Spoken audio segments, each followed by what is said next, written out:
Hi everyone, welcome back to my channel. My name is Tolewani and I've been feeling a little, well, maybe not a little, maybe a lot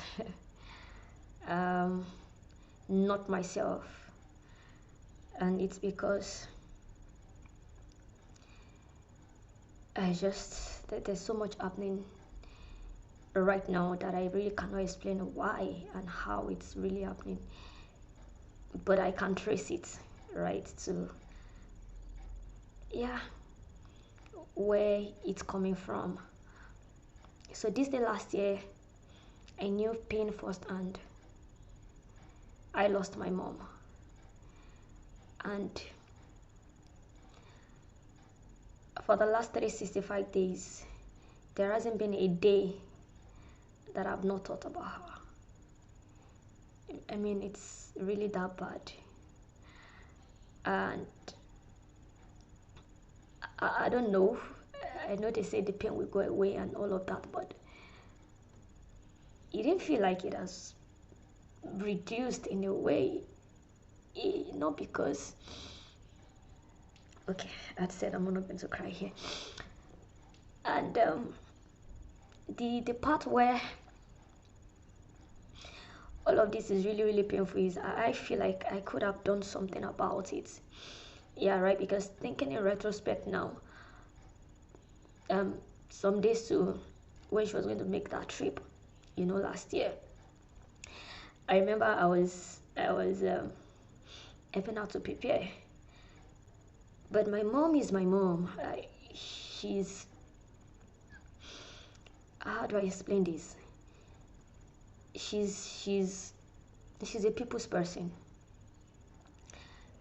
Her hospitality is top notch. She can accommodate anybody anywhere. I mean, growing up, our house wasn't lonely. There were just a lot of people in the house. She accommodated everybody, including the ones she knows and the ones she doesn't know. She's like the life of any party. She's like if you have not seen her, you have not, this party cannot start, or this meeting cannot start.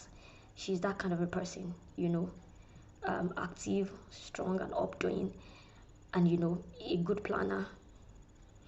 At the mention of a planner, I remember she had started planning my wedding in advance. I mean, I saw a jot of hers where she was writing stuff, planning my wedding. And so she's that kind of a person. I mean, friends that can just eat Ilori and be like, oh, Tolu, I need somewhere to crash.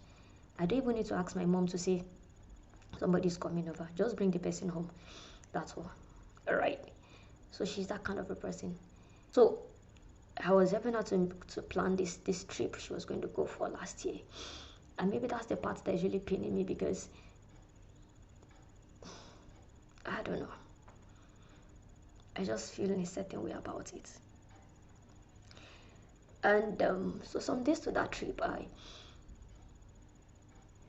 I'd help her to go on an errand, and I returned and she sat down in a certain way. And I looked at her and said, Mom, see what happened to you?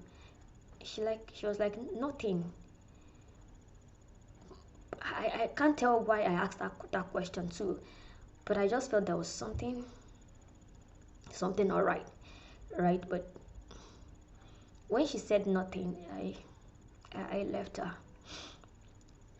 And another one that pained me was, so the day she was going to travel, she came to my room and she was like, oh, Motin-law. And I was just supposed to just, escort her to the, Daddy was going to drop her off at the park and all of that. And I was just supposed to just, escort her to the gate or something, but I didn't. And see, now I feel guilty for not doing that. Another thing that happened was Daddy said I should come and pray, right, for her when she was leaving, and I didn't even know what I was doing that day. I didn't. So he took the prayer actually, and took her off to the park. So she got to where she was going, right? She got there safely. It wasn't like she died in an accident or something. So I woke up that day and I was I was I was feeling a certain way. Like I couldn't place what was wrong, but I was just not feeling too good. Like, it is that you just know that this is not me. And so I had thought that, because I was supposed to make a trip as well, and I thought that, okay, maybe it was because of this trip. I was supposed to make a major decision of taking up a job that last year, and I was torn between two. I felt that was it. Like, I was torn between two. Like, why am I feeling a certain way concerning these I'm picking up these appointments? And so I put a call through to her. Because when she traveled was when I got the appointment letter. So I put a call through to her and said, like, oh, that this training job, that this job training I went for in Lagos sometimes in the middle of the year, that's last year, that they have given me offer letter. She was excited on the phone. I was like, oh, okay, that when I get back, we will talk more about it. And so we ended the conversation. That was the last time we talked. And I still head on to that word that when I get back, but she didn't come back. Or should I say she came back dead? Okay, so, and after the call, I was still just there and still not feeling good about myself. And I just thought to pray. I felt it was because the Lord is trying to communicate to me, maybe not to take the job appointment. So I was praying. But I guess I was praying in the wrong direction. If I knew that I was supposed to be praying for my mom, maybe, like, I would have been able to avert it. And so after praying for 2 hours, I stopped praying, and sorry guys, I stopped praying, and that was it. That was in the early hours of that day. And then in the evening, it was 2 weeks to my birthday, and so I was really making plans. I'd gone to my fashion designer to help me make a dress, so I was supposed to go and pick up that dress. And as I was leaving the house to pick up the dress, my heart started palpitating. It was around 6 p.m. or 5:30 thereabouts. So my heart started palpitating so much. And I was just like, what is wrong? What is wrong? It was really that much. And I had just to be praying under my breath that, God, I don't understand why my heart is doing like this. It had happened that way before, but I didn't. But when it was happening again, I was just like, oh, what is wrong with me? Today has just been in a certain way. And the palpitation didn't stop until maybe like an hour after I'd gone to, I picked the dress and I went to church as usual. Like, we usually have programs Novembers in church, and I went to church. We have gone to pray. We're fasting, and my sisters and I, we met, all right. And then after church, I came back home, and 11 p.m. A call came in. Of course, I didn't store the number, but when Truecaller brought that call, the name of the person that was calling, it was one of the uncles that that they have never called you. And so when I saw the call from that uncle,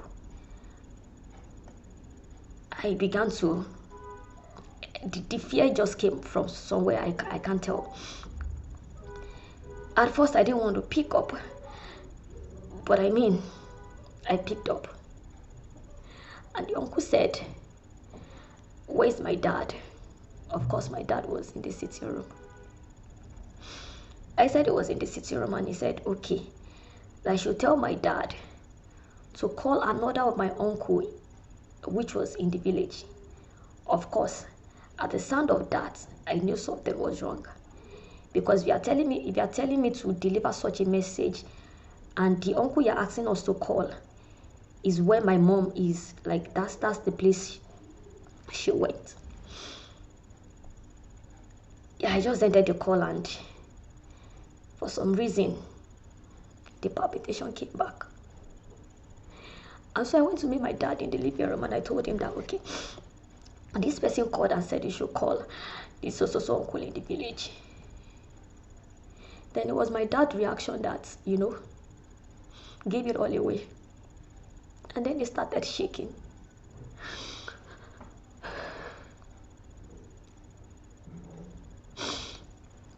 And so we're trying to call the uncle back, and for some reason the network wasn't going. And then, of course, the uncle now called that one from the village. The phone was still with me, and I picked up. He said, "Oh, Tolu Baoni, like, how are you?"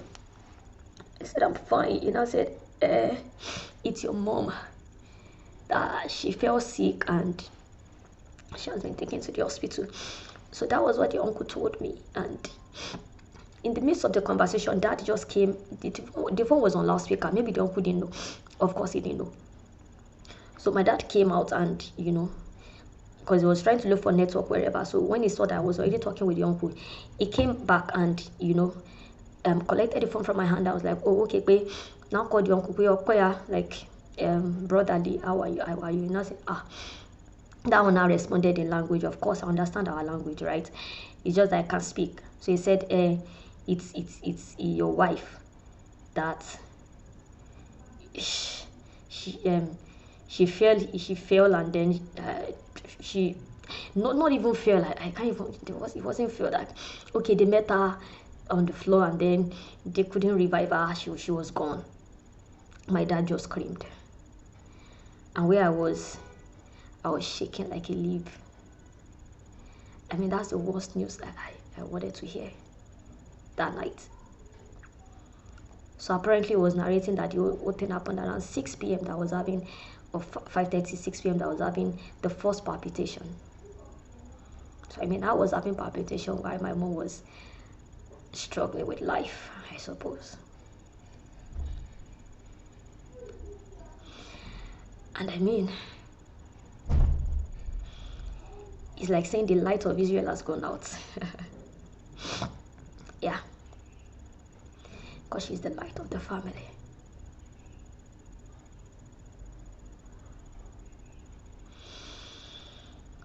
And 365 days after, I can't even go back home. Like, I became a fugitive in our own house. Like, I can't bear to stay in our house. Of course, the last time I was there, so I couldn't live with the fact that I'm the one in the house. I mean, my sisters, they are married, and my brother. So I had the moments with her. So I couldn't have stayed in the house without, and still be sane. Of course, let me just put it that way. And so, Mama, it's not been easy, really. But I'm grateful to God because He didn't leave us, right? But you are greatly missed. That's the fact. Yeah, that's the truth. You are greatly missed. Sometimes I would just sit down and start crying. I mean, there are some things that Momsy does. That I look at it that if she were alive, she would be the one to do this. I mean, I guess I was really spoiled by her. I mean, among my siblings. Yeah, so she does most of the cooking. Of course, I can cook, but Momsy is just Momsy. She's up and doing. So wherever you are, Mom, forever in our heart. Yeah, forever.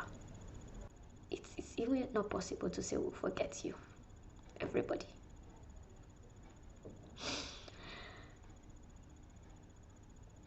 Please be fine wherever you are. Or maybe I should send a message. Angels, you had better take care of my mom. I'm sure you will. But in case, I'm reminding you, that's our treasure, that's my treasure. So please, the best treatment ever in heaven, you should give it to her.